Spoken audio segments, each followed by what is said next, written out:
We basically help brands identify their audiences online through various methods of testing who the most receptive audience is to video content and where they are, what they're doing with it, how they're engaging with it. Ultimately, what we're trying to do for brands is drive engagement for the content. So it's not about driving 1 million views, it's more about how can we drive 200,000 engagements across multiple platforms in the social spectrum.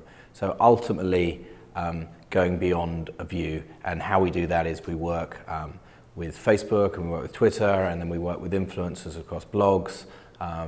They promote the content for the client, and then we go in and then basically push that with paid media. So ultimately sort of driving more engagement around video content.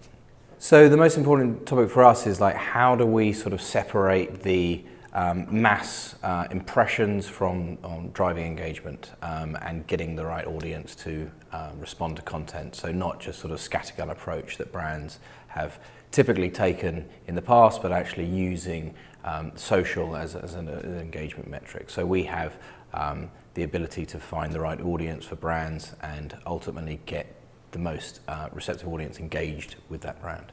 So sort of moving away from an impression-based success rate or metric to much more about we drove X amount of engagements for our brand, so that is more likely to move a path to purchase.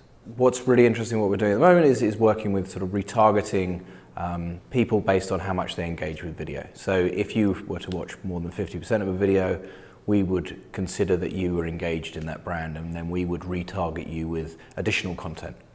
So taking a Vine or an Instagram from the brand and then retargeting you with that rather than just retargeting you with an ad. So it's using data more effectively and efficiently for brands to actually start to sort of have a longer conversation with their audience online using retargeting and using video.